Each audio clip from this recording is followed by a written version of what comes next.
मैं अरुण पांडे आप सबका आज के इस व्याख्यान में हार्दिक स्वागत करता हूं। आज एक बहुत महत्वपूर्ण अलंकार का पाठ हम पढ़ेंगे। यह अलंकार है उपमा अलंकार। बहुत प्रसिद्ध है, कहा जाता है उपमा कवि वंशस्य माता वेति मतिर्ममा। भी हम इसके बारे में सामान्य परिचय भी जानेंगे। यह अलंकार काव्य प्रकाश ग्रंथ के अनुसार शब्दशः पढ़ेंगे। साहित्य दर्पण के अनुसार भी इसका लक्षण और इसके भेद इत्यादि की चर्चा कर लेंगे।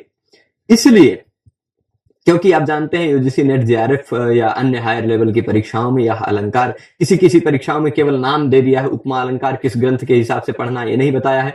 किसी परीक्षा में सिलेबस में आप देखेंगे तो ग्रंथ का नाम दोनों दिया है, काव्य प्रकाश और साहित्य दर्पण दोनों के अनुसार इस ग्रंथ को पढ़ना है। और किसी परीक्षा में इसको केवल काव्य प्रकाश के अनुसार पढ़ना है, जैसे नेट जेआरएफ हो गया। पीजीटी में आपको साहित्य दर्पण काव्य प्रकाश दोनों के अनुसार पढ़ना है। तो इस उपमा अलंकार को लेके आएंगे। यह अलंकार साहित्य दर्पण काव्य प्रकाश दोनों के हिसाब से हम नहीं बताएंगे, खाली संक्षेप परिचय आपको बता देंगे साहित्य दर्पण के अनुसार, और फिर विस्तृत परिचय आपको काव्य प्रकाश के अनुसार देंगे, क्योंकि वो ज्यादा प्रसिद्ध है। पीजीटी में बहुत ज्यादा विस्तृत की अपेक्षा नहीं होती है। विस्तृत की अपेक्षा आपको नेट जेआरएफ इत्यादि में होती है। गंभीर जानकारी की अपेक्षा उसी में होती है। इसलिए उसके लिए हम उपमा अलंकार को काव्य प्रकाश के अनुसार, जिसके इसके जो 25 भेद हैं, 25 भेदों को शब्दशः पढ़ते हुए समझाएंगे, 25 भेदों को। और यदि आप धैर्य है आप में और आप थोड़ा सा समझने का प्रयास करते हैं, एकाग्रता से यदि देखते हैं, तो मैं इतना दावे के साथ कह सकता हूं कि आप 25 प्रकार पकड़ पाएंगे कि यहां पर 25 में से कौन से प्रकार वाली उपमा है। इस तरह डिटेल में, और ये चैलेंज करता हूं कि इस तरह शब्दशः एक भेद को अभी तक आपको YouTube पर कहीं किसी ने नहीं बताया होगा। यह पाठ बड़ा हो सकता है, इसलिए मैं इस पाठ को 2 भागों में बनाऊंगा। उपमा अलंकार के मुख्यतः 2 भेद होते हैं। एक, पहले शुरुआत में हम उपमा अलंकार के सामान्य परिचय को जानेंगे। दूसरा, फिर उसी पहले ही भाग में हम उपमा अलंकार के जो भेद हैं कुल मिला के उसका परिगणन कर देंगे, कुल कितने भेद होते हैं। और फिर उसमें भी जो 6 प्रकार की पूर्णोपमा है, इन 6 प्रकार की पूर्णोपमाओं को हम शुरुआत में पहले भाग में देखेंगे। दूसरे भाग में जो 19 प्रकार की लुप्तोपमाएं हैं काव्य प्रकाश ग्रंथ के अनुसार, उसको हम देखेंगे। तो चलिए शुरू करते हैं उपमा अलंकार का सामान्य परिचय। इसकी बात देख लीजिए, इसका सामान्य परिचय क्या है यहां बताया है हमने। आप देखेंगे तो क्या लिखा है, साधर्म्यम उपमा भेदे। साधर्म्यम उपमा भेदे, भेदे साधर्म्यम। 2 भिन्न पदार्थ है। क्या है? 2 भिन्न पदार्थ है, यानी दोनों पदार्थों में भेद है। भेद होने के बावजूद जो साधर्म्य बताया जाता है, साधर्म्य मतलब समानता। 2 अलग अलग पदार्थ हैं। एक है जैसे मुख और चांद को पकड़ लेंगे सभी। एक मुख है, एक चांद है। 2 अलग है, 2 एक है कि भेद है दोनों में। देख लीजिए, मान लीजिए किसी का ये मुख हो गया, ऐसे बना दिए जल्दी में, ये उसकी नासिका हो गई, ठीक है, ये मुख है। और इधर मान लीजिए चांद है, इस पर शशांक बना हुआ ऐसे, ठीक। तो मुख की तुलना चांद से कर दी। ये 2 भिन्न पदार्थ हैं। इन दोनों भेदों में साधर्म्य दिखाया जाए, कुछ समानता दिखाई जाए, वहां पर उपमा अलंकार होता है। जैसे क्या कहेंगे, मुख चांद की तरह सुंदर है, आंखें कमल की तरह है ना। ऐसा जहां होता है वहां उपमा होता है। लक्षण से आप समझ पा रहे होंगे। साधर्म्यम उपमा कुत्र भेदे, भेद होने पर। और अगर भेद ना रह जाए, ऐसा कह दें ये मुख तो चांद है, चांद जैसा कहेंगे तब तो भेद रहेगा, ये मुख चांद है, मतलब इस तरह आरोप कर दिया जाए कि दोनों में भेद ना रह जाए। मुख चांद की तरह है ऐसा कहना अलग होता है, मुख चांद है ऐसा कहना अलग हो जाता है ना। ये बात समझ रहे हैं? एक बार सूचना दे सकते हैं कि और जो लोग आना चाहें, यहां आकर बैठ के पढ़ना चाहे पढ़ सकते हैं। तो ये क्या है, साधर्म्य उपमा भेदे। 2 भिन्न पदार्थ हैं, एक है मुख, एक है चंद्र। इन दोनों भिन्न पदार्थों में अगर समानता दिखाई जाए, भेद में साधर्म्य दिखाया जाए, वहां पर होती है उपमा। परंतु आपको देख लीजिए, मैंने यहां बताया था, अगर भेद ना रहे, अभेद दिखा दिया जाए, तो आरोप कर दिया जाए, तो उपमा नहीं रहती, देखतो रूपक हो जाता है ना। मुख चांद की तरह है, मुख चांद के जैसा है ऐसा कहेंगे तो भेद है, दोनों में भेद प्रतीयमान है, स्पष्ट है ना। तद भिन्नत्वे सति तदगत भूयो धर्मोत्तम, मतलब जो क्या है, 2 भिन्न पदार्थ होते हैं। अगर हम कहते हैं कि ये पांडे जी जैसे हैं, तो इसका मतलब ये पांडे जी से भिन्न है ना, ये पक्का है। क्योंकि उनके जैसा जो होगा वो उनसे भिन्न रहेगा, ये इतना पक्का है। इसका स्वभाव तो एकदम सीधे गाय जैसा है, यानी ये गाय नहीं है, गाय जैसा है, गाय से अलग व्यक्ति है। तो जहां दो भिन्न होंगे, दो भिन्न पदार्थों में किसी एक का कोई एक सदृशता, कोई एक सादृश्य, कोई एक साधर्म्य दिखाया जाएगा, वहां पर उपमा अलंकार होता है। आरोप हो जाने पर ये दोनों भिन्न नहीं रह गए, मुख नहीं, ये आदमी गाय है, गाय जैसा नहीं, गाय है, ऐसा आरोप कर दिया गया। आरोप कर दिया तो वहां पर क्या हो जाएगा, वहां पर रूपक हो जाएगा। ये तो चांद है, चांद है, मुख नहीं है, चांद है। तो फिर क्या हो गया, मुख नहीं है अगर निषेध करके कहेंगे तब तो अपहनुति हो जाएगी। ये मुख नहीं, ये चांद है, ऐसा निषेध करने के बाद कहेंगे तो अपहनुति, और सीधे कह दें ये चांद है, रूपक। ठीक है, ये सारे भेद को पकड़िएगा। तो अब दो भिन्न पदार्थों में वो होने पर उपमा होती है। इसके और भी कुछ बातें बताई गई हैं इसके बारे में। ये अलंकार, अर्थालंकार हम पढ़ रहे हैं, शब्दालंकार के 4 भाग देखे थे हमने। शब्दालंकार जो उसमें श्लेष, यमक, अनुप्रास और वक्रोक्ति, इन 4 अलंकारों को देखा है। उपमा अलंकार अर्थालंकारों में पहला है, इसका बहुत महत्व भी जान लेना जरूरी है। यहां देखिए, इसमें हमने इसको काव्य प्रकाश में जो इसका लक्षण बताया उसको दिखा दिया। ठीक है, यह लक्षण आपको चंद्रालोक में और कुवलयानंद में दोनों जगह मिलेगा। यहां हमने कुवलयानंद लिखा, पर चंद्रालोक में भी यही लक्षण मिलता है, यही वाक्य। उपमा कहां पर होती है, यत्र, जहां पर। उपमा वहां पर होती है यत्र, यानी जहां पर द्वयोः, दो पदार्थों में।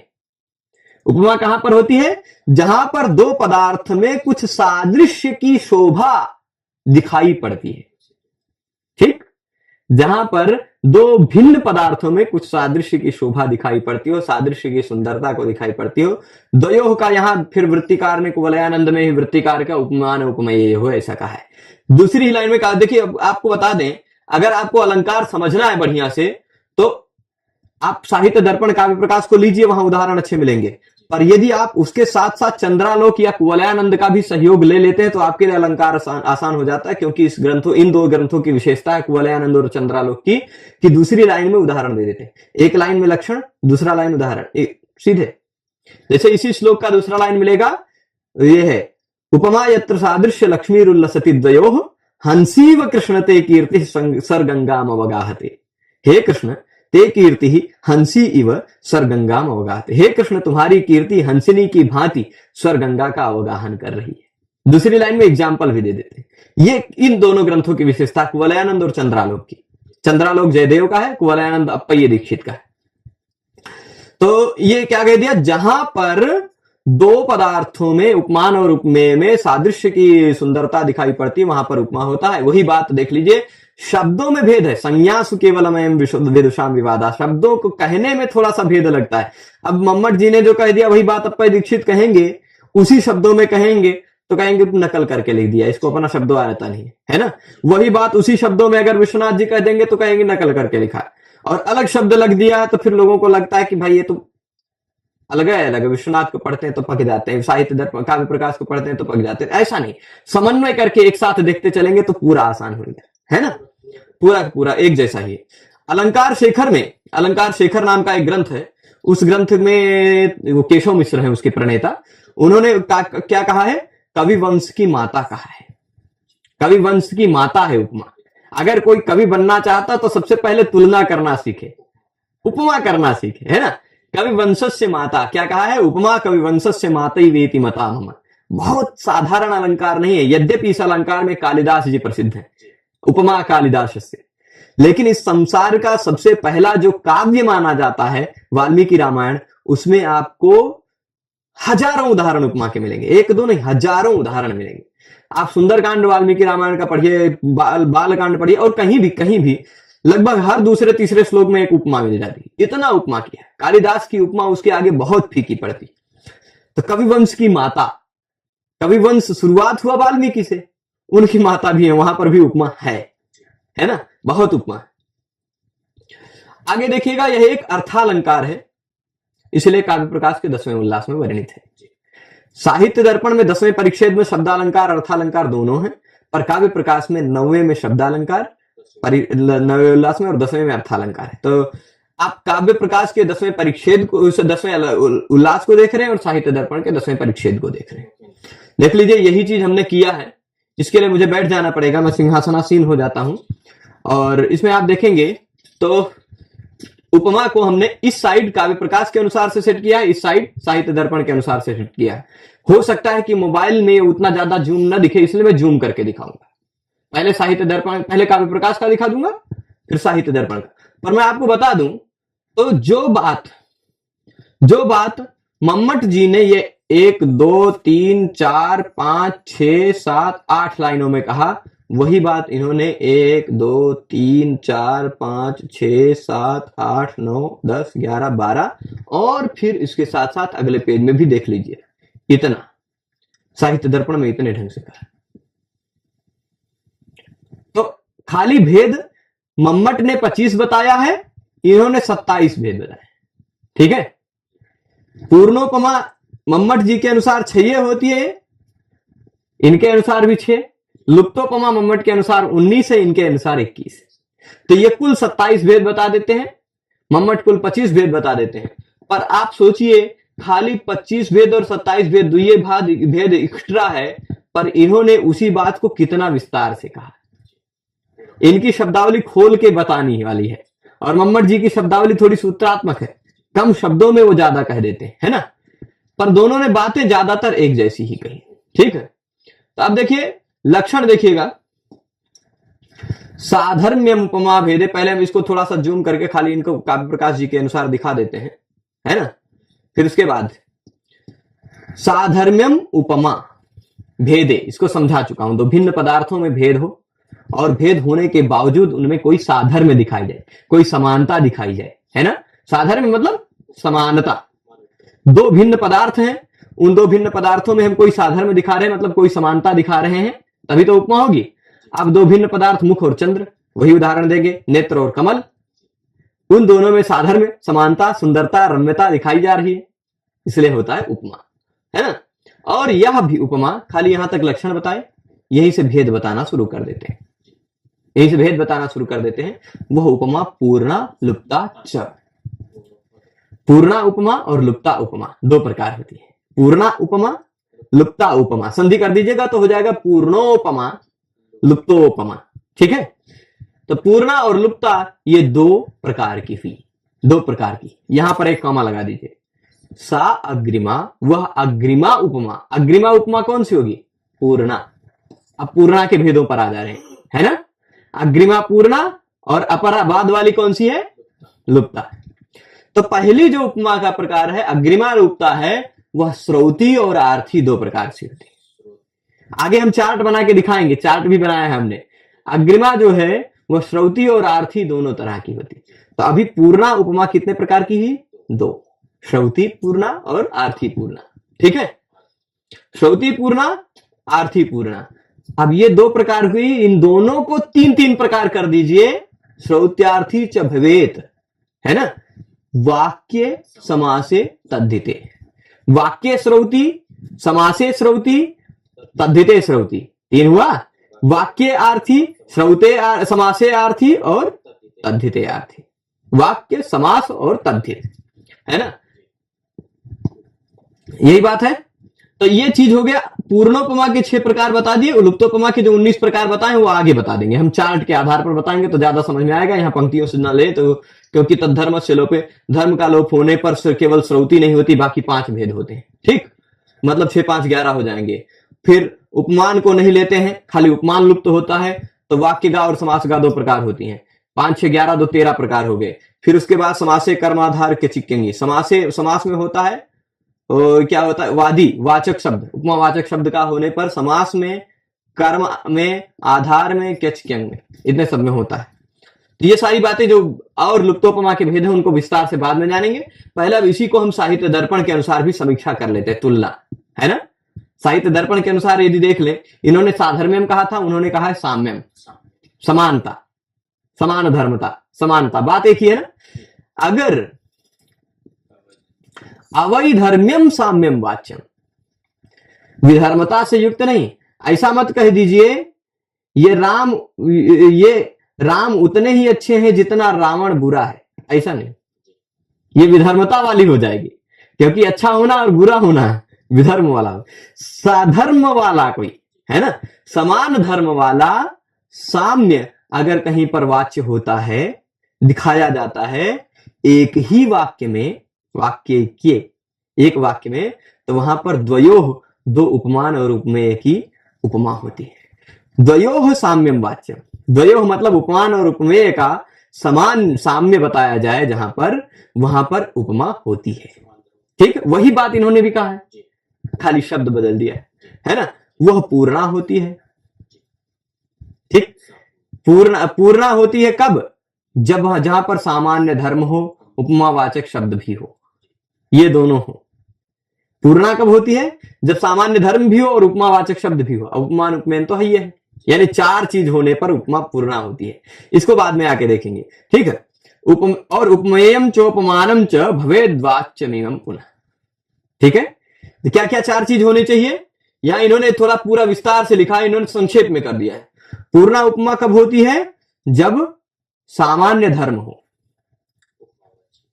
फिर उसके बाद औपम्यवाची यानी उपमावाचक शब्द हो, उसके साथ साथ उपमेय हो, उसके साथ साथ उपमान हो, चारों चीज हो। अभी आगे हमने इसको लिख के दिखाया है, क्या होता है उपमेय, क्या होता है उपमान, क्या होता है उपमावाचक शब्द और क्या होता है साधारण धर्म। हम एक एग्जाम्पल यहां लिख देते हैं, एक एग्जाम्पल लिख देते हैं, बहुत प्रसिद्ध उदाहरण, खाली यही एक उदाहरण रहेगा। मुख और चांद की ही तुलना करेंगे, भले चांद कितना भी काला हो, भले मुख कितना भी रमणीय हो, है ना। चांद बहुत काला है, मुख बहुत सुंदर है, लेकिन फिर भी हम सामने दिखाएंगे मुख और चांद में, तो वही दूर से देखने में लगता है। तो उसको लिख लेंगे। मान लीजिए किसी नायिका से कोई नायक कह रहा है, तब मुखम चंद्र इव सुंदरम। ठीक है, ये वाक्य आप देख रहे हैं, तुम्हारा मुख चांद के समान सुंदर है। यहां पर पूर्ण उपमा है। कैसे? मुख की और चांद की तुलना है, क्लियर है। मुख और चांद में कौन उपमान है, कौन उपमेय है। उपमेय में आपको योग्य अर्थ में यत प्रत्यय दिखाई पड़ रहा होगा। उपमेय, उपमेय का तात्पर्य होता है उपमा योग्य, तुलना योग्य। कौन है तुलना योग्य? कौन है? जो आपके सामने, जिसकी आप तुलना करना चाहते हैं। ठीक, जो कम प्रसिद्ध है वो है मुख। मुख क्या हो गया? मैं यहां लिख देता हूं, मुख हो जाएगा उपमेय। पर उपमीयते अनेन इति उपमानम, जिसके साथ तुलना की जाती है, जिसके साथ तुलना की जाती है, ऐसा कोई प्रसिद्ध वस्तु हो जाता है उपमान। यह है चंद्र। ठीक, उपमेय दिख गया, उपमान दिख गया। उपमेयम चोपमानम च, दो हो गया। अब सामान्य धर्म, सामान्य धर्म वह होता है जो उपमेय में भी हो और उपमान में भी हो, दोनों में भी हो। वो क्या है? सुंदर, सुंदरता। ये सामान्य धर्म हो गया, साधारण धर्म कहते हैं या सामान्य धर्म कहते हैं। ठीक है, यदि एकाग्रता से देखेंगे तो पूरी चीज में क्लियर बताऊंगा, आपको सब कुछ समझ में आएगा। तो उपमावाचक शब्द हो गया, ये क्या हो गया? सुंदरता होगी, साधारण धर्म। और उपमावाचक शब्द इव, यह उपमावाचक शब्द है। चारों चीज दिख रहा है। जो कम प्रसिद्ध है मुख, वह है उपमेय। जो अधिक प्रसिद्ध है, जिससे तुलना होनी है, चांद, वह उपमान। उपमावाचक शब्द इव, और सुंदरता यह साधारण धर्म जो मुख में भी है और चांद में भी है। ठीक है, ये चारों चीज है, इसलिए यहां पर उपमा है। चारों चीज जहां होती है वहां पूर्णोपमा होती है। ठीक है, पूर्णोपमा। और इन चारों में से कोई एक ना हो, कोई दो ना हो, या कोई तीन ना हो, तो लुप्तोपमा हो जाती है। ठीक है, तो ये जो एक लोप होना, दो लोप होना या तीन लोप होना, उसके बाद लुप्तोपमा होती है, वह कैसे होती है, किस तरह से होती है, वहां पर भी उपमा कैसे आ जाती है, ये सारी बातें लुप्तोपमा में देखेंगे। पर यह उपमा अलंकार के पहले भाग में हम पूर्णोपमा में पूर्ण के 6 भेद देखेंगे। तो साहित्य दर्पण के अनुसार भी लक्षण वही दिया है, आप याद रख लीजिएगा। साम्यम वाच्यम अवैधर्म्यम वाक्यिक उपमा द्वये, ये हो गया। और इन्होंने क्या कहा है? सादृश्यम उपमा भेदे पूर्णा लुप्ता च साग्रिमा। ठीक है, सादृश्यम उपमा भेदे, इतना ही लक्षण इनका है। अब इसके बाद अगले पेज में चलते हैं, हम अगले पेज में चलेंगे। साहित्य दर्पण में और बहुत कुछ है। कर्मकर्ता का लोप हो, नमूल हो, फिर इस तरह से 5 प्रकार, इस तरह से 2 प्रकार, इस तरह से 2 प्रकार, ऐसे करते करते ये आखिरकार बता देंगे 27 प्रकार। 27 प्रकार में आपको साहित्य दर्पण में इंपॉर्टेंट क्या रखना है, लुप्तोपमा 6 प्रकार की, 21 पूर्णोपमा 6 प्रकार की, लुप्तोपमा 21 प्रकार की। ठीक, काव्य प्रकाश में मम्मट जी ने जो लिखा है वो यहाँ मैंने दिखा दिया, 25 प्रकार होते हैं काव्य प्रकाश के अनुसार, 25, 6 पूर्णोपमा, 19 लुप्तोपमा, 2 एक्स्ट्रा साहित्य दर्पणकार ने जोड़ा है, बस चलेगा। तो उनको देख लेंगे। अब इस उपमा अलंकार को यहां देख लीजिए, मैंने चार्ट के माध्यम से बताया। उपमा का पहला विभाजन किया हमने, है ना, काव्य प्रकाश के अनुसार पे। अब हम आ जाते हैं, ये चारों देख लीजिए। उपमा कहां होती है, पूर्णा उपमा और लुप्ता उपमा, 2 प्रकार हुई, 25 प्रकार भी बताएंगे इसी तरह चार्ट से। यहां देखिएगा, पूर्णा उपमा कहां होती है, जिस उपमा में एक क्या उपमान हो, 2 उपमेय हो, तीसरा उपमावाचक शब्द हो, और चौथा साधारण धर्म हो। इन चारों का शब्दशः समावेश हो। ऐसा नहीं कि अर्थ में आ जाते हो तो चल जाएगा, नहीं, अर्थ में नहीं आने चाहिए, शब्दशः जिनका समावेश हो, इन चारों का जिस एग्जाम्पल में, वहां पूर्णोपमा होती है। और पूर्णोपमा कितने प्रकार की, टोटल 6 प्रकार की। अब क्या होता है भाई उपमान, आप सब पूछेंगे उपमान क्या होता है, उपमेय क्या होता है, उपमावाचक शब्द क्या होता है, और साधारण धर्म क्या होता है। तो इसको मैंने यहाँ देखिए, तव मुखम चंद्र इव सुंदरम, यहां हमने लिखा है ना, वही उदाहरण फिर से देख लीजिए, टाइप मिल गया आपको, तव मुखम चंद्र इव सुंदरम। इस उदाहरण में आप उपमान क्या है, उपमान के लिए हमने लिखा कोई प्रसिद्ध पदार्थ जिससे तुलना की जानी है, उपमीयते अनेन, कोई ऐसा प्रसिद्ध पदार्थ लीजिए जिससे तुलना करनी है, ऐसा कोई पदार्थ क्या है, इस एग्जाम्पल में चंद्र है ना, यहां जैसे चंद्र भी हमने लिख दिया है, क्लियर।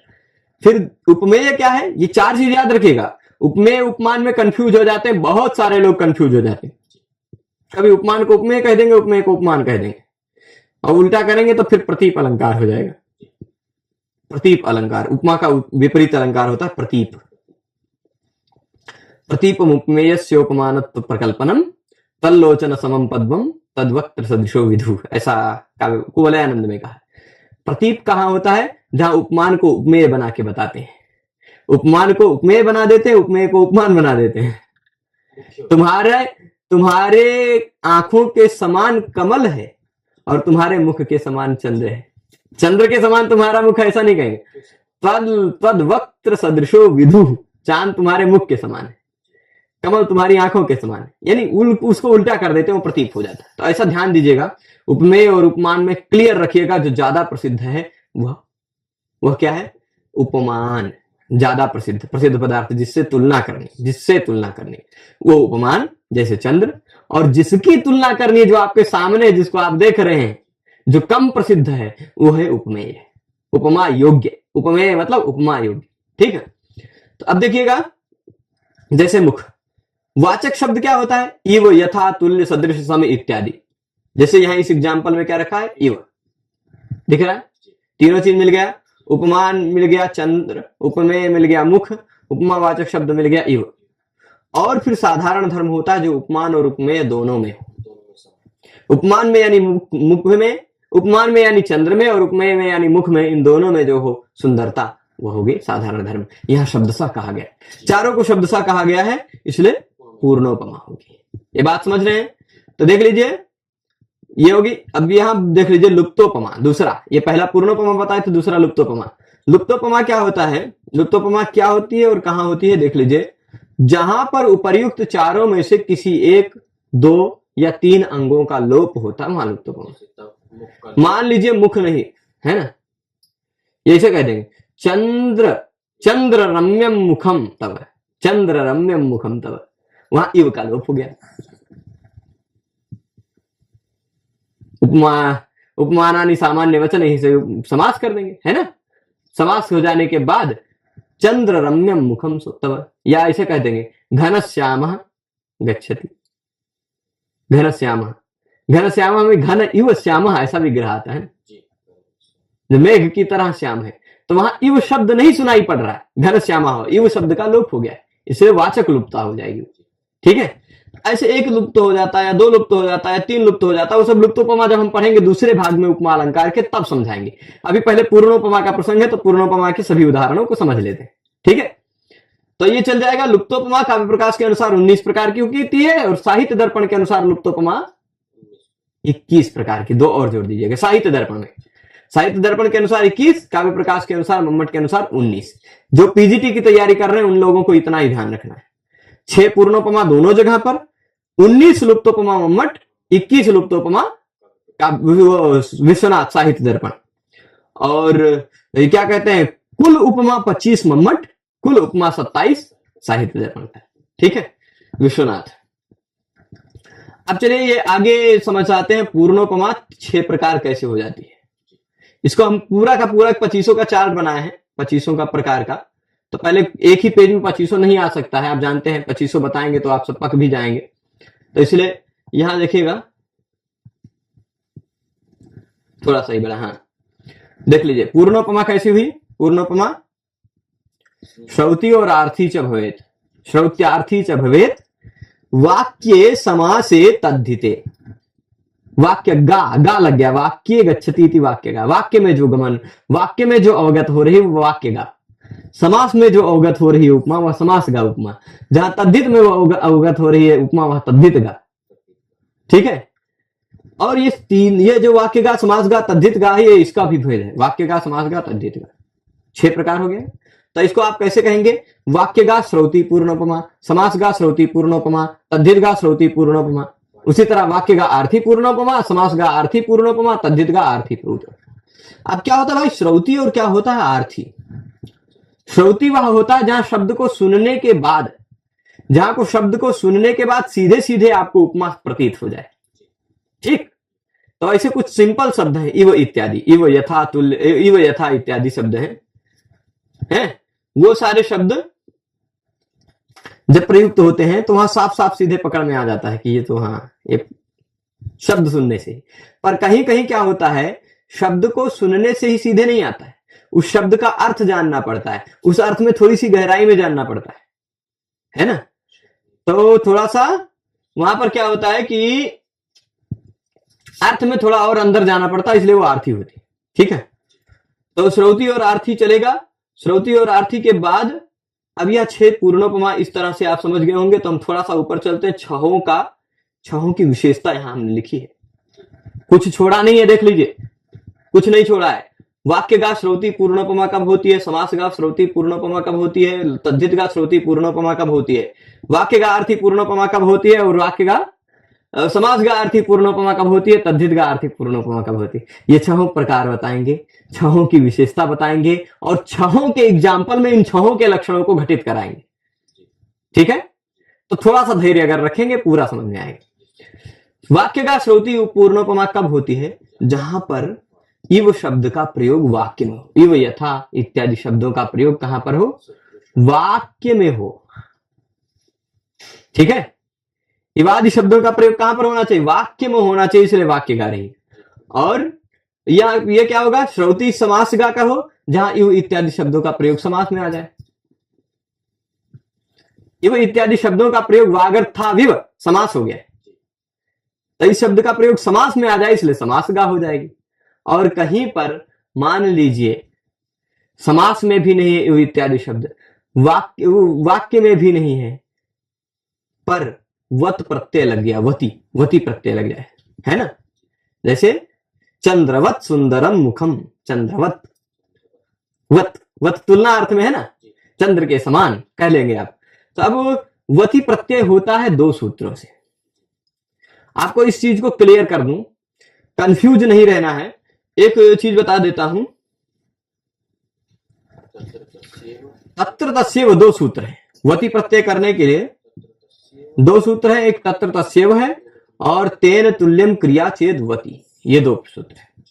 ठीक है, इन दोनों सूत्रों को हमने यहां लिखा है।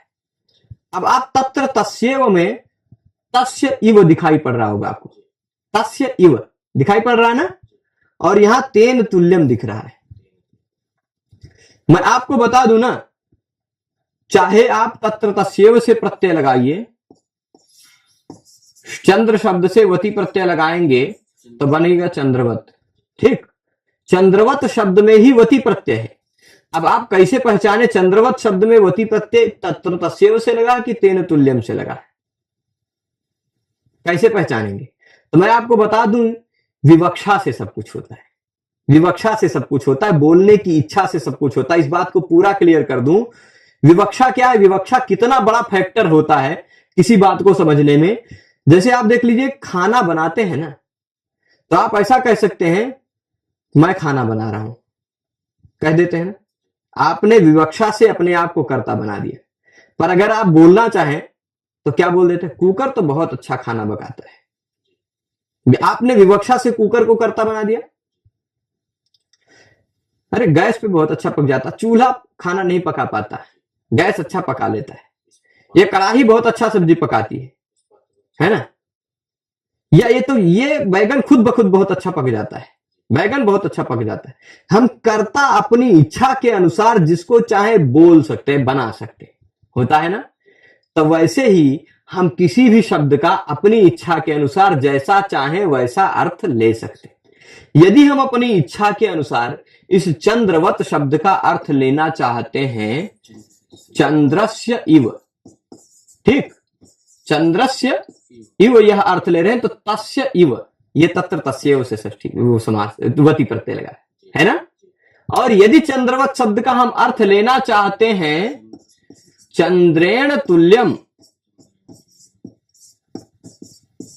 तो यहां देख लीजिए तेन तुल्यम वाले सूत्र से लगा।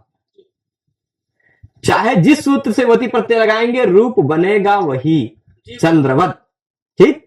पर चंद्रवत शब्द का अर्थ यदि आप चंद्रेण तुल्यम लेना चाह रहे हैं तो वहां पर तत्र तस्यैव से नहीं लगा रहेगा, वहां तेन तुल्यम से वती प्रत्यय लगा रहेगा, ठीक है। और अगर चंद्रवत शब्द का अर्थ आप लेना चाह रहे हैं चंद्रस्य इव, तो यहां तत्र तस्यैव सूत्र से लगा रहेगा, ठीक है। तो आप ये ध्यान रख लीजिए, उदाहरण आपको इन दोनों का एक जैसा मिलेगा, ठीक।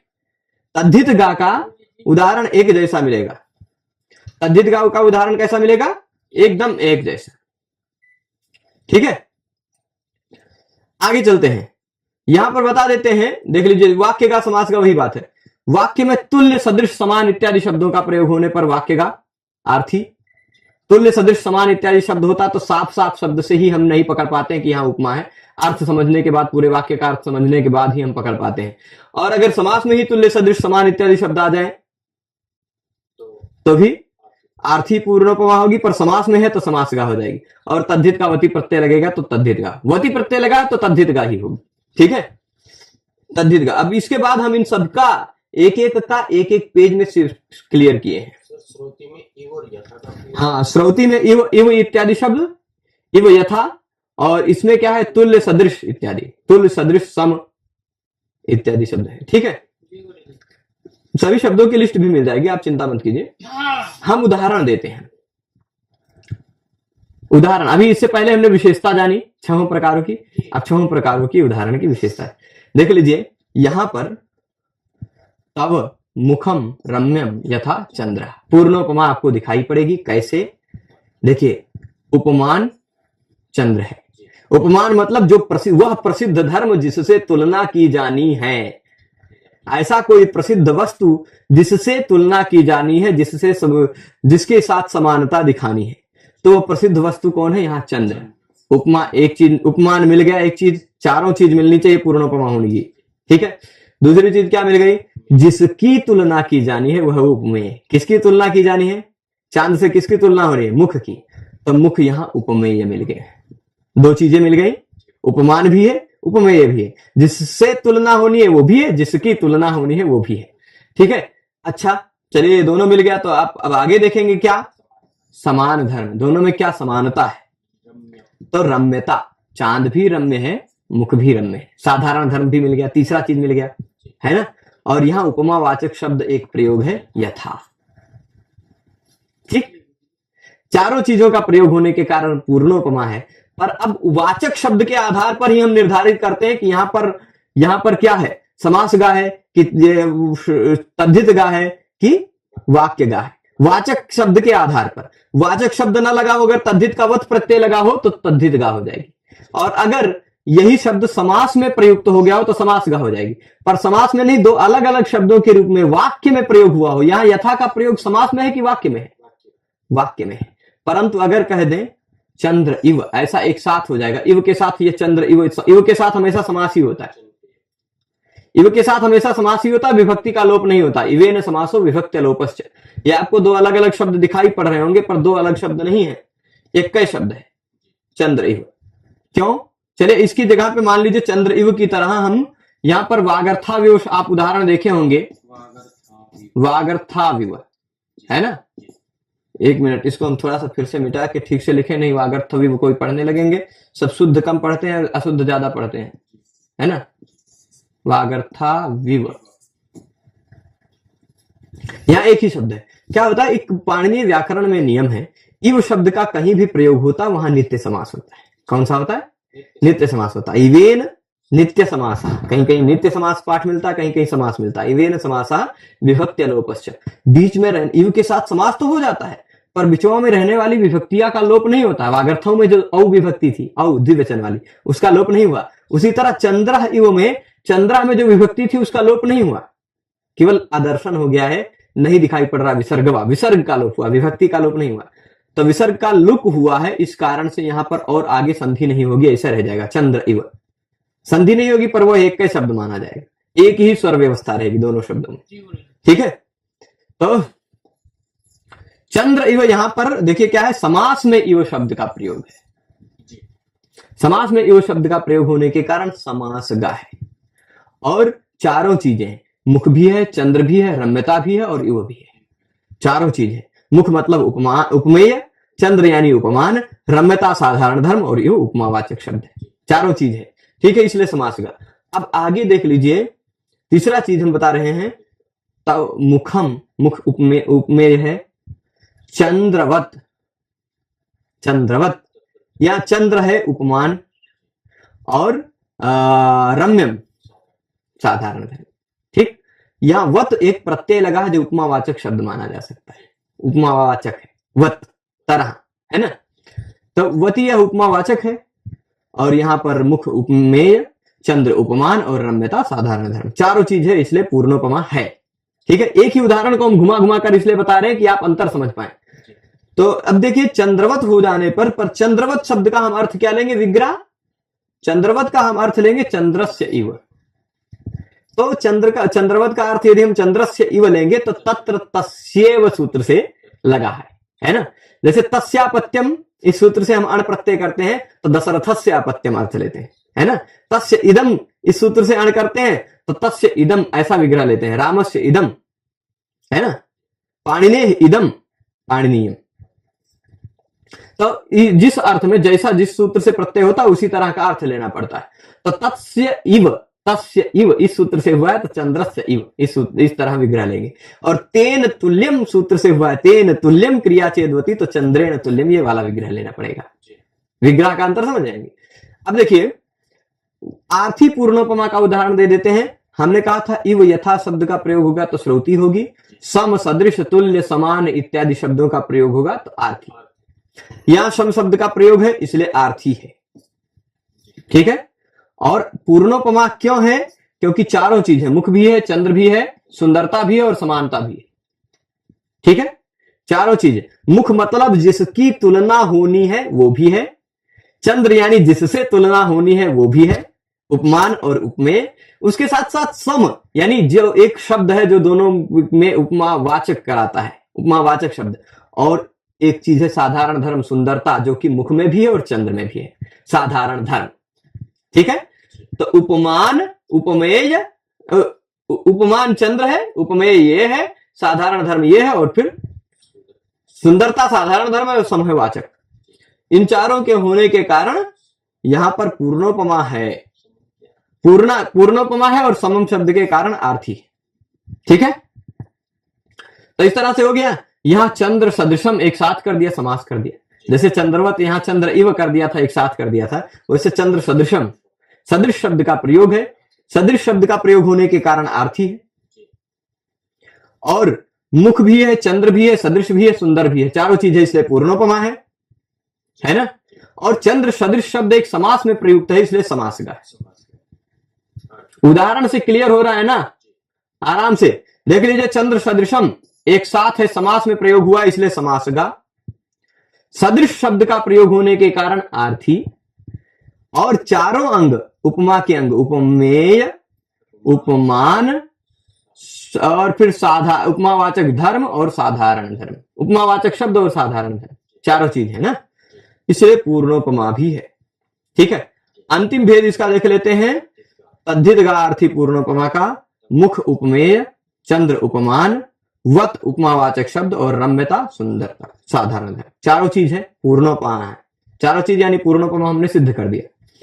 उसके बाद वत, यहां चंद्रेण तुल्यम सूत्र है, तुल्य अर्थ वाला है, तुल्य अर्थ वाला वत प्रत्यय है। सदृश इव अर्थ वाला अगर वती प्रत्यय होता तो तस्यैव सूत्र से होता है, तुल्य अर्थ वाला होता है तो तेन तुल्यम से होता है। ठीक है, तो चंद्रेण तुल्यम यानी चंद्रवत, चंद्रवत क्या हो गया, चंद्रेण तुल्यम। अब अगर ऐसा अर्थ लेते हैं तो यह कैसा होगा, यह फिर हो जाएगा तद्धित का, तद्धित का आर्थी है, वत का प्रयोग हो गया उसके कारण। ठीक है, तो तद्धित का आर्थी पूर्णोपमा। अब देखिए विशेष बात, विशेष बात यहां जो मैं लिखना चाह रहा हूं, जो मैं आपको संकेतित करना चाह रहा था, देखिए वती प्रत्यय का तत्र तस्यैव सूत्र से भी प्रयोग होने पर विग्रह षष्ठी विभक्ति के द्वारा करेंगे, चंद्रस्यैव, है ना। परंतु तेन तुल्यम क्रिया छेदवती सूत्र से होने पर विग्रह तृतीया विभक्ति के द्वारा, चंद्रेण तुल्यम। खाली इतना विग्रह में ही अंतर आएगा, शब्द के रूप की सिद्धि में कोई अंतर नहीं आएगा। प्रत्यय वही है, प्रातिपदिक वही है, तो शब्द वही सिद्ध हो। ठीक, तेन तुल्यम सूत्र में ही ऑलरेडी लगा है, तेन तुल्यम चंद्रेण तुल्यम, तस्यैव सूत्र में लगा हुआ है तो तस्यैव चंद्रस्यैव। ठीक है, ये बात पूरा समझ में आया छहों प्रकार। अब छहों प्रकार का काव्य प्रकाश के मूल के अनुसार हम उदाहरण देख लेते हैं। अभी तक हम खाली परिचय बता रहे थे आपको पहचानने के लिए, है ना। तो काव्य प्रकाश में क्या कहा, लक्षण साधर्म्य होता है उपमा अगर दो भिन्न पदार्थों में होता है तब। ये पूर्णा और लुप्तमा, लुप्ता ये दो प्रकार की होती है। ठीक, उपमान और उपमेय में साधारण धर्म और धर्मोपमा प्रतिपादका नाम उपादाने पूर्णा, ये चारों होता है तो पूर्णा होती है। और एकस्य द्वयोः त्रयाणाम वालोपे लुप्ता, एक का या दो का या तीनों का लोप होने पर लुप्ता उपमा होती है, ये बात बता चुके हैं। साग्रिमा मतलब अग्रिमा का तात्पर्य क्या होता है, पूर्णा। अग्रिमा उपमा मतलब पहला, दो प्रकार की उपमाएं बताई गई, उन दोनों प्रकार की उपमाओं में पहली उपमा कौन सी, अग्रिमा उपमा, पूर्णा उपमा। तो अग्रिमा उपमा यानी पूर्णा उपमा कैसी होती है, श्रौती और आर्थी होती है। ठीक, और वह वाक्य में भी, समास में भी, तद्धित में भी, यानी 6 प्रकार होती है, हम बता चुके हैं 6 प्रकार। तो मूल के अनुसार भी देख लिया, जो बातें बता चुके हैं मूल में वही मिल रही है ना। अब पहले छहों का उदाहरण देखते हैं। पहले का उदाहरण देख लीजिए, मैंने ये चीजें बात से विस्तार से भी लिखी है। यहां प्रकार लिखा वाक्य का श्रौती पूर्णोपमा, पर यह कब होता ये भी लिखा है, जहां पर वाक्य में इव, यथा, वा इत्यादि शब्दों का प्रयोग हो। ठीक है, तो वाक्य का होगा, है ना। और उपमान का, उपमेय का, उपमावाचक शब्द का और साधारण धर्म का, चारों उपमांगों का समास होगा, पूर्णोपमा रहेगी। इव इत्यादि शब्द है इसलिए श्रौती है, वाक्य में है इसलिए वाक्य का है। ठीक है, ये चीज समझ जाएंगे। तो अब इव को आप श्रौती के साथ ले लीजिएगा, तुल्य इत्यादि को आर्थी के साथ ले लीजिएगा। ठीक है, उदाहरण देखते हैं। स्वप्ने पिसमरेषु त्वाम विजय श्रीर्न मुंचते, प्रभाव प्रभवम कांतम स्वाधीन पतिका यथा। यहां क्या कह रहे हैं, सपने में भी कोई एक कवि किसी राजा की प्रशंसा करते हुए कह रहा है कि सपने में भी, सपने पी समरेशु यानी युद्ध भूमि में, अगर तुम सपनों देख रहे हो युद्ध भूमि में, तो युद्ध भूमि में विजय श्री, विजय श्री मतलब होता है जो राज्य जीतते हैं तो उसको विजय श्री मिलती है, जो जीतता है उसको विजय श्री मिलती है ना। तो वह विजय श्री समर में भी, समर में सपने में भी तुम्हें नहीं छोड़ती। मुंचती, मुंच छोड़ना अर्थ में होता है। अब विजय श्री, भाई कोई राजा है, जीता है तो उसको विजय श्री मिल गई, पर अगले युद्ध में हार गया तो उसकी विजय श्री चली गई, है ना। तो यहां क्या कह रहे हैं कवि कि भाई देखिएगा, हाँ इतना ऊंचा कर देते हैं। यहां पर क्या है देखिएगा, सपने में भी युद्ध भूमि में तुम्हें विजयश्री नहीं छोड़ती। कैसे नहीं छोड़ती, जैसे प्रभावशाली, प्रभाव से युक्त कांत यानी पति को स्वाधीन पति का पत्नी नहीं छोड़ती। यथा मतलब जैसे, देखिए क्या होता है, आप लोक में बहुत सारे एग्जाम्पल मिलते हैं कि जहां पर कुछ पत्नियां अपने पति को छोड़ के भाग जाती हैं, जी गुरु जी। होता है ना, पति कमजोर रहा है। तो वह प्रभाव प्रभव कांत नहीं रहता है। जी गुरु जी। अगर प्रभाव प्रभव कांत होता है तो नहीं छोड़ते। तो फिर स्वाधीन पतिका उसकी पत्नी कैसी हो जाती, स्वाधीन पतिका हो जाती है, उसके अधीन हो जाती है। तो स्वाधीन पतिका पत्नी जैसे अपने पति को सपने में भी नहीं छोड़ती, वैसे ही विजयश्री तुम्हें सपने में भी नहीं छोड़ती। छोड़ के चली गई। ठीक, हाँ, वो उदाहरण मत दीजिए रविंदर जी का। ठीक है, अब यहां पर मैं आपको दिखा दूं, चारों चीजें घटा देता हूं। जी, जी। चारों चीजें घटा दूं। क्या होना चाहिए वाक्य में, इव इत्यादि, इव यथा अथवा वा शब्द का प्रयोग होना चाहिए। यहां देख लीजिए, यथा शब्द का समास में प्रयोग है या तद्धित में है या वाक्य में है, बताइए। यथा। यथा शब्द का कहां पर प्रयोग है, वाक्य में है कि तद्धित में है कि उसमें है? पूरा आप चिंतन करेंगे तो पूरा क्लियर होगा, है ना। यथा शब्द समास में नहीं है, वाक्य में है। एक वाक्य में अलग स्वतंत्र शब्द है। अगर दो शब्द जुड़कर एक शब्द बना हो और उनमें से कोई एक शब्द हो तो समास में है, पर यहां पर एक अकेला स्वतंत्र शब्द है यथा। यथा शब्द का प्रयोग होने के कारण यह श्रौती है, इतना हम पहचान जाएंगे। इव यथा वा, तीन ही शब्द याद रखिएगा। इव यथा वा, तीन शब्द याद रखिएगा श्रौती के लिए। उसके सिवाय बाकी जितने भी हैं वो सार्थी, तुल्य, सदृश, सम, समान, चाहे जो शब्द आ जाए।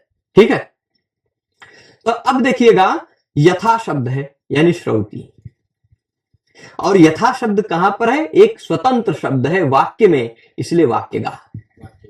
वाक्यगा श्रुति है ना, ये चीज आप समझ गए। पर पूर्णोपमा है, इसको भी घटा देते हैं। यहां देख लीजिए, तुलना की जा रही है स्वाधीन पतिका पत्नी के साथ विजयश्री की, है ना। विजयश्री तुम्हें उसी तरह नहीं छोड़ती जैसे स्वाधीन पतिका अपने पति को नहीं छोड़ती। तो यहां ज्यादा प्रसिद्ध कौन है? स्वाधीन पतिका पत्नी, क्योंकि अपने पति को नहीं छोड़ती। इसका बहुत ज्यादा एग्जाम्पल मिलता है, वो ज्यादा प्रसिद्ध है ना, वो उपमान है। तो स्वाधीन पतिका ये हो गई उपमान, ज्यादा प्रसिद्ध है। और विजयश्री कम प्रसिद्ध है, इसलिए उपमेय है। जो कम प्रसिद्ध हो, जिसकी तुलना की जानी है, वह उपमेय, और जो ज्यादा प्रसिद्ध हो, जिससे तुलना की जानी है, वह उपमान। तो यहां उपमेय एक चीज मिल गया, उपमान दो चीज मिल गया, और यथा यह वाचक शब्द तीन चीज मिल गया। और न छोड़ना, पत्नी भी नहीं छोड़ती और विजयश्री भी नहीं छोड़ती। ये साधारण धर्म, जो कि उपमान में भी है, उपमेय में भी है। चारों चीज पकड़ ले गए। चारों चीज पकड़ में आ रहा है कि नहीं आ रहा है? फिर से मैं एक बार बता देता हूं इसको, एक पूर्णोपमा का यह भेद। देखिए, मेरा लक्ष्य है कि आपकी बुद्धि में उतरना चाहिए। क्या होता है पूर्णोपमा का पहला भेद, ये देख लीजिए, जहां पर वाक्य में इव, यथा, वा इत्यादि शब्दों का प्रयोग हो। कहां पर प्रयोग हो? वाक्य में। यहां पर आपको यथा शब्द का प्रयोग कहां मिल रहा है? स्वतंत्रतः वाक्य में मिल रहा है। और फिर उसके बाद उपमान, उपमेय, उपमावाचक शब्द तथा साधारण धर्म, ये चारों चीजों का प्रयोग। उपमान होता है जो ज्यादा प्रसिद्ध है। यहां स्वाधीन पतिका ज्यादा प्रसिद्ध है। स्वाधीन पतिका नहीं छोड़ रही है और विजयश्री भी नहीं छोड़ रही। विजयश्री हो गया उपमेय, स्वाधीन पतिका हो गया उपमान दो, और न मुंचती यह हो गई क्रिया, साधारण धर्म, जो कि विजयश्री भी है और स्वाधीन पतिका में भी है, साधारण धर्म भी। और यथा हो गया उपमावाचक शब्द। चारों चीजों का प्रयोग होने के कारण पूर्णोपमा है। यथा शब्द का प्रयोग होने के कारण इव, यथा, वा, तीन शब्द याद रखेगा। यथा शब्द का प्रयोग होने के कारण ये श्रौती है, और फिर उसके साथ साथ ये यथा का वाक्य में प्रयोग है, इसलिए वाक्य का है। पहला भेद पूरा क्लियर है। तो हम आ जाते हैं दूसरे उदाहरण में। तीन उदाहरण में चार भेद हो जाएंगे, मतलब यहां देखिएगा, दूसरा भेद वाक्य का आर्थी। आर्थी में चलते हैं। आर्थी में क्या होता है, मैंने ये प्रयास भी किया है, जो जो इंपॉर्टेंट चीजें हैं उनको बोल्ड करके लिखा, मोटा किया है ना, थोड़ा खिला पिला ज्यादा दिया है, मोटे हो गए। जहां पर देखिएगा यहां, और उसको मैंने मोटा भी करके रखा है, वाक्य में नहीं। कहां पर? जहां पर वाक्य में तुल्य, सदृश, सम, समान इत्यादि शब्द, इव, यथा, वा, इन तीनों शब्दों को छोड़कर और कोई शब्द हो, वाक्य में प्रयोग हो। ठीक है, स्वतंत्र रूप से एक शब्द का प्रयोग हो, इन सब में से किसी का। ठीक है, इन शब्दों का प्रयोग हो, और ये चारों उपमा के अंग जो होते हैं वो हों, उपमान, उपमेय, उपमावाचक शब्द और फिर साधारण धर्म। चारों उपमांगों का प्रयोग हो, तभी तो पूर्णोपमा होगी। वाक्य में होगा इसलिए वाक्य का होगी, तुल्य, सदृश, सम, समान इत्यादि शब्दों का होगा इसलिए आर्थी होगी। ठीक है, तो अब इसको देख लीजिएगा। चकित हरिण लोल लोचनाया, क्रुधित अरुणारुण तार हारि कांति, सरसिजमिदमाननं च तस्याः सममिति चेतसि सम्मदं विधत्ते। यहाँ क्या कह रहे हैं? चकित। अच्छा, आपने देखा होगा जंगल में जो घूमे होंगे, जंगल में मंगल करने शायद कोई नहीं गया हो, पर अगर जंगल में घूमने गए हो और वहां पर हिरण दिखाई पड़ जाए, है ना, हिरण जो दिखाई पड़ता है बहुत चंचल होते हैं, ऐसे ऐसे देखते रहते हैं, ऐसे ऐसे, है ना। चकित हरिण लोल लोचनाया, तो चकित हरिण की भांति, लोल यानी चंचल, लोचन वाली, चकित हिरणी की भांति या चकित हिरण की भांति चंचल आंखों वाली उस युवती के क्रोध में क्या हो जाता है? तरुण अरुण के तार का हरण कर लेने वाली कांति आ जाती है उनके नेत्र में। आह, एकदम लाल तरुण युवा, मतलब समझ लीजिए एकदम लाल लाल सूर्य के भांति तरुण अरुण। मतलब क्या होता है? थोड़ा 10-11 बजे का जो अरुण होता है सूर्य, वो तरुण होता है। वही तरुण मतलब क्या होता है? शुरुआत का एकदम से शुरुआत ना हो, थोड़ा सा और बढ़ा हो, तरुणावस्था में है। बाल अरुण नहीं कर, तो तरुण अरुण के समान हारी सुंदर मनोहर कांति है ना, या तरुण अरुण की वर्ण को हरण कर लेने वाली कांति है, ऐसा। ठीक है। अब फिर ऐसी स्थिति में क्या हो जाता है? यह कमल और उसका आनन, ठीक, यह कमल और वह उसका आनन कैसा है? समम है, समान है। सरसिजम इदम, यह कमल, और तस्याह आननम च, उसका मुख, समम समान है, इति चेतसि सम्मदम विधत्ते। आपको लगेगा कि यहां समम इति एक शब्द है, समास हुआ है, ऐसा नहीं है, समास नहीं है। समम अलग शब्द है, इति अलग शब्द है। समम इति आप कहेंगे अलग अलग कहां नहीं लिखा? श्लोक में नियम है, संधि जहां हो सकता है, संयोग जहां हो सकता है वह है, समास नहीं है यहाँ। ठीक, तो समास नहीं है। वाक्य में किस शब्द का प्रयोग है? वाक्य में प्रयोग है, इसलिए वाक्य का है। वाचक शब्द के आधार पर ही हमें पहचानना है। वाचक शब्द का प्रयोग वाक्य में है तो वाक्य का, ठीक है, वाक्य में है, वाक्य में है, स्वतंत्र शब्द है, ठीक है, वाक्य का होगी। और चारों चीज है, यहां तुलना की जा रही आनन की सरसिज से, है ना। आनन यानी मुख की तुलना हो रही सरसिज से यानी कमल से। कमल और मुख, उसका मुख दोनों समान है। तो यहां क्या है? उपमेय, आनन उपमेय है, मुख कम प्रसिद्ध, ठीक, वह आनन कम प्रसिद्ध है और सरसिज ज्यादा प्रसिद्ध है। कमल, कमल हो गया उपमान। देख लीजिए, उपमावाचक शब्द एक मिल गया आपको, उपमेय दूसरा मिल गया आपको, उपमान आपको तीसरा मिल गया, और तरुणारुण तारहारी कांति है साधारण धर्म मिल गया। चारों चीज मिल गए, इसलिए पूर्णोपमा।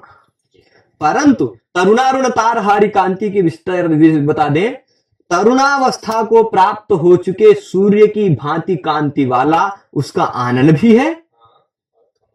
तरुण अरुण की भांति यानी उसका मुख क्या होता है? गुस्से में लाल हो जाता है। उसका मुख चकित हरिण के समान जो चंचल आंखों वाली है, चकित हरिण की भांति जो चंचल आंखों वाली है, गुस्से में उसका मुख इस तरह लाल हो जाता है कि मानो उसका मुख और कमल दोनों तरुणारुण तारहारी कांति हो जाते हैं।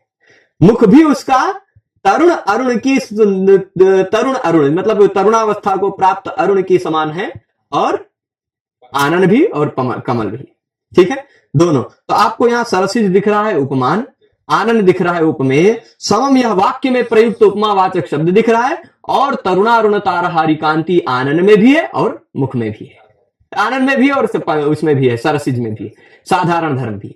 चारों चीज पकड़ रहे हैं साफ साफ, चारों चीज है इसलिए पूर्णोपमा। समम शब्द का प्रयोग है इसलिए आर्थी, और समम शब्द वाक्य में प्रयुक्त है इसलिए वाक्य का। क्लियर है? यह चीज अगर किसी को न समझ में आया हो तो फिर हम फिर से बता सकते हैं, नहीं अन्यथा फिर आप फिर से देख लीजिएगा वीडियो को, वीडियो तो रहेगा ही हमेशा। और फिर इसके बाद तीसरा भेद देख लेते हैं। 6 प्रकार हम पूर्णोपमा को बताएंगे, फिर समाप्त करेंगे। समास का श्रुति पूर्णोपमा का यहां पर काव्य प्रकाश में इन्होंने ये उदाहरण दिया है, ठीक, ये उदाहरण दिया है, पर आपको बहुत प्रसिद्ध है कि एक और उदाहरण है, तो हमने एक के साथ एक बोनस दे दिया ना। कभी कभी एक साबुन खरीदते हैं तो उसके साथ शैम्पू फ्री में मिल जाती है, तो ये आपने ये पढ़ा काव्य प्रकाश के अनुसार, तो उसके साथ ये फ्री में मिल रहा है एक बोनस। वागर्था पर जो फ्री में मिल रहा है वो पहले देखा है, वो ऑफर पहले दिखाया जाता है, इस पर ये फ्री है, तो ये जो फ्री है वो फ्री वाला पहले बता देते हैं, बाद में जो है ना। तो अब देखिए, वागर्था विव संपृक्त वागर्थ प्रतिपत्तये जगतः पितरौ वंदे पार्वती परमेश्वर। यहां क्या है, जो चीजें हैं उनको मैं टिक कर देता हूं। पार्वती परमेश्वर ये एक साथ है शब्द, इसको थोड़ा सा पता नहीं कैसे एक अलग कैसे हो गया। कुछ लोग इसका ये भी करते हैं, पार्वती परमेश्वर। तीन तरह से इसका विग्रह करते हैं, पार्वती च परमेश्वरश्च इति पार्वती परमेश्वरौ, ऐसा कहते हैं। पार्वती पश्च रमेश्वरश्च इति पार्वतीपः शिवः, पार्वतीं पाति इति पार्वतीपः शिवः, और रमायाः लक्ष्म्याः ईश्वरः रमेश्वरः, ये ऐसा भी कह देते हैं, मतलब शिव जी और विष्णु जी, ऐसा भी अर्थ ले लेते हैं। अथवा तीसरा भी अर्थ लिया जाता है, पार्वत्याः परः पार्वती परः, ठीक, पार्वत्याः परः पार्वती परः, और मायाः ईश्वरः, मायाः लक्ष्म्याः ईश्वरः मेश्वरः, माँ के ईश्वर जो हैं, यानी माँ लक्ष्मी जी का नाम लक्ष्मी, पद्मालया, पद्मा, कमला, श्री, हरिप्रिया, इंदिरा, लोकमाता, माँ, क्षीरोद तनया और रमा। अमरकोश में लक्ष्मी जी के 11 नाम उल्लिखित हैं, उनमें से एक माँ भी नाम है, ठीक, माँ 9वां नाम। तो माँ या ईश्वरा लक्ष्म्या ईश्वरा मेश्वरा, तीन तरह से अर्थ लेते हैं, परंतु कालिदास जी का जो अभिप्रेत अर्थ है, मैं मानता हूं कालिदास जी का जो अभिप्रेत अर्थ है वो शिव पार्वती है, क्योंकि वाणी और अर्थ की तरह वो समवेत है। वाणी और अर्धनारीश्वर, अर्धनारीश्वर स्वरूप में शिव और पार्वती कैसे हैं आप देख लीजिए। ऐसा बता रहे हैं कालिदास जी कि जो वाणी और अर्थ के समान, जैसे हमने कहा लेखनी, तो लेखनी शब्द वाणी आई, उसमें अर्थ भी है, अर्थ ये तुरंत लाइट आ जाता है ना।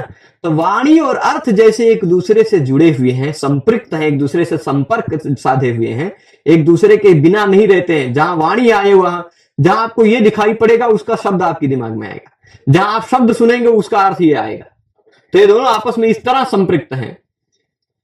इन दोनों को वागर्थाविव संपृक्तौ जगतः पितरौ पार्वती परमेश्वरौ वंदे।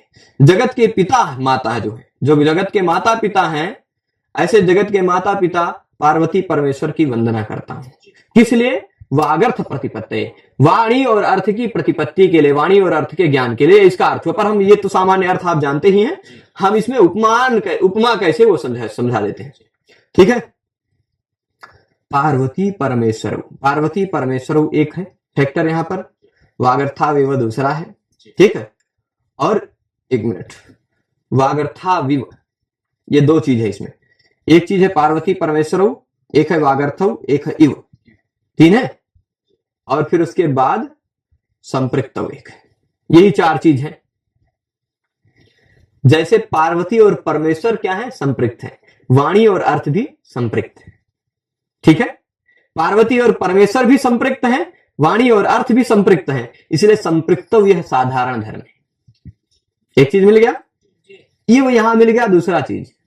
अब वाणी और अर्थ से तुलना कर रहे हैं कालिदास जी पार्वती और परमेश्वर की। पार्वती और परमेश्वर को ज्यादा प्रसिद्ध नहीं बता रहे हैं, वाणी और अर्थ को बता रहे हैं कि पार्वती, हम वो किसकी स्तुति कर रहे हैं, वो किसको अभिप्रेत कर रहे हैं, किसको अभिप्रेत करके बोल रहे हैं, वो है उपमेय पार्वती और परमेश्वर जी। हे पार्वती और परमेश्वर, आपको प्रणाम है, आप ऐसे हैं वाणी और अर्थ के समान संपृक्त हैं।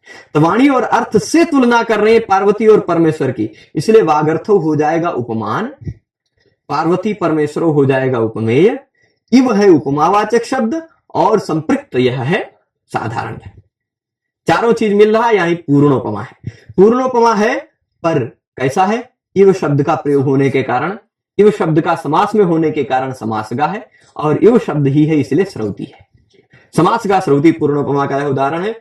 समासगा श्रौती पूर्णोपमा का एक और उदाहरण दिया है, अत्यायतैर्नियमकारिभिरुद्धतानां दिव्यैः प्रभाभिरनपायमयैरुपायैः शौरिर्भुजैरिव चतुर्भिरदः सदायो लक्ष्मी विलास भुवनैर्भुवनं बभार। यहां पर भी उसी तरह है भाई, देख लीजिएगा। एक मिनट, कहां चले गए भाई, ऊपर आओ। हाँ, ये श्लोक में आप देखेंगे तो शौरी की तुलना की गई, शौरी, और भुजैरिव में यहां उपमा, भुजय रिव से ही पकड़ लीजिए, बहुत ज्यादा इसमें नहीं चलेंगे, समय ज्यादा लग जाएगा, क्लास काफी लंबा खिंच रहा है। भुजय रिव शब्द से ही पकड़ लीजिए, भुजय रिव का समास में प्रयोग है। इव जहां रहता वहां उस इव के साथ समास ही होता है, इव के साथ नित्य समास होता है और विभक्ति का बीच में से लोप नहीं होता। समास गाय इव का प्रयोग होने के कारण श्रौति है, ठीक है। और फिर ये पूर्णोपमा है, समास गा श्रौति पूर्णोपमा। अभी समय समाप्त होने वाला, इसलिए मैं इसको थोड़ा सा जल्दी ले चलूंगा। चौथा, पांचवा, छठा, चौथा के खाली 2 उदाहरण और देखने बाकी हैं। अब समास का अर्थी पूर्णोपमा, क्योंकि अभी 12 बजे से एक और लाइव क्लास शुरू होने वाली, इसलिए मैं उससे पहले इसको समाप्त करना चाहूंगा। समास गा अर्थी पूर्णोपमा, जहां पर समास में तुल्य, सदृश, सम इत्यादि शब्दों का प्रयोग होगा। समास गा कब होगा? जब समास में प्रयोग होगा, ठीक है। और फिर उपमान, उपमेय, उपमावाचक शब्द और साधारण धर्म का लोप होगा। चारों लोप नहीं होगा, इन चारों उपमांगों का प्रयोग होगा। उपमा के 4 जो अंग है, चारों अंग होने चाहिए और समास में इन शब्दों का प्रयोग होना चाहिए। उदाहरण देख लीजिए, अवितथ मनोरथ पथ प्रथनेषु प्रवीण गरम गीत श्री सुरतरु सदृश स भवान अभिलषणीय क्षितीश्वर नकस्य।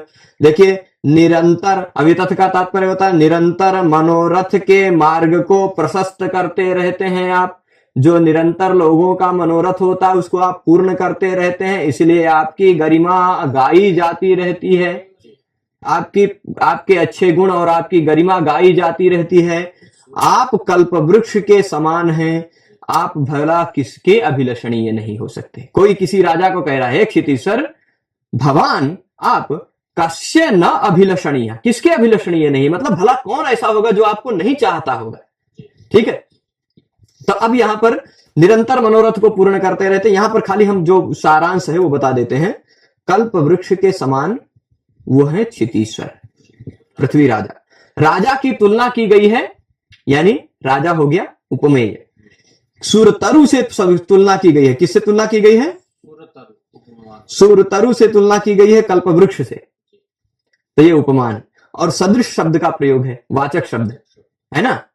तो और क्या है, सूरतरु भी निरंतर मनोरथ को पूर्ण करता रहता, जो मनोरथ होता है उसको पूर्ण कर देता है कल्प वृक्ष भी, जो मनोरथ रहता है वो राजा भी पूर्ण करता है। तो राजा में भी वो निरंतर मनोरथ पूर्ण करने वाला चीज है और कल्प वृक्ष में भी वो मनोरथ पूर्ण करने वाला। तो ये हो गया साधारण धर्म। राजा भी प्रगुण गरिम गीत श्री है, राजा की भी महिमा गाई जाती रहती है, कल्प वृक्ष की भी गाई जाती रहती है ना। और राजा भी अभिलषणीय है, वो भी अभिलषणीय है सबके, कल्प वृक्ष भी। तो ये सारे साधारण धर्म कई हैं। और सुरतरु है उपमान, सदृश है उपमावाचक शब्द और उपमेय। उपमावाचक शब्द का समास में प्रयोग होने के कारण समास गा, एक ही शब्द है समास में, और सदृश शब्द का प्रयोग होने के कारण आर्थी है, चारों अंग है, इसलिए पूर्णोपमा है।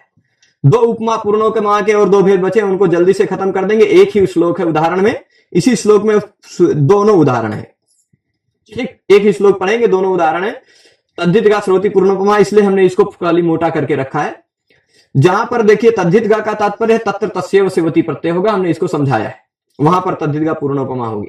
उपमान, उपमेय, वाचक शब्द तथा साधारण धर्म, इन चारों उपमांगों में का समावेश रहेगा, इसलिए पूर्णोपमा होगी।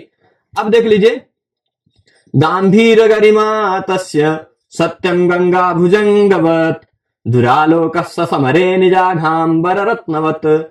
इसको समझिएगा, गांभीर्य, गरिमा, यहां पर आप देखिए चारों अंगों का समावेश मिलेगा। तस्य मतलब वह राजा है, ठीक। सह राजा, वह राजा है, तस्य यहां कह दिया गया है।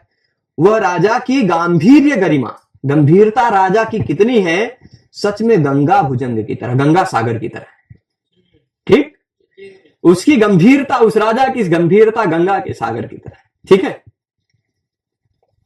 अब देखिए यहां राजा की क्या कह रहे हैं, गंगा भुजंगवत में वत उपमावाचक मिल रहा है, गंगा भुजंग यह उपमान मिल रहा है, इसी से तुलना की जा रही है। और तस्य वह राजा है उपमेय, और गांभीर्य गरिमा उस राजा में भी है और सागर में भी है, गंगा सागर में भी है, ठीक।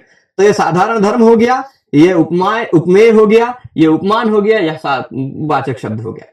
तो अब देख लीजिए, यहां गंगा भुजंगवत शब्द को ही मान लीजिए गंगा भुजंगस्य इव, यह अर्थ लेंगे, तत्र तस्यैव सेवति प्रत्यय है, ऐसा मानेंगे। तो यहां पर कैसा है, इव अर्थ वाला, अगर यू अर्थ वाला वती प्रत्यय मानेंगे तो श्रौति उपमा हो जाएगी। और यदि मान लीजिए इसी को हम अगर कहना चाहें जबरदस्ती, गंगा भुजंगे तुल्यम, ऐसा कहना चाहें, तो भाई यही वती तेन तुल्यम क्रिया चलित वती से हो गया है, तो वो वाली आर्थी वाली आ जाएगी, है ना। तुल्य अर्थ वाला हम मानेंगे तो आरती हो जाएगी, पर हम इसी सीरियल से मान लेते हैं श्रुति है, दूसरा वाला आरती है, ऐसा मान लेते हैं। ठीक है, दूसरा देख लीजिए, आरती का यही वही श्लोक है, दुरालोक समरे निराधाम्बरवत रत्नवत, इसलिए हमने इसको मोटा करके रखा है। सह, वह राजा कैसा है, समर में यानी युद्ध भूमि में दुरालोक है। दुरालोक मतलब देखने लायक नहीं होता, वो राजा को कोई देख नहीं पाते, युद्ध भूमि में जब खड़ा हो जाता ना चकाचौंध रह जाते हैं सब।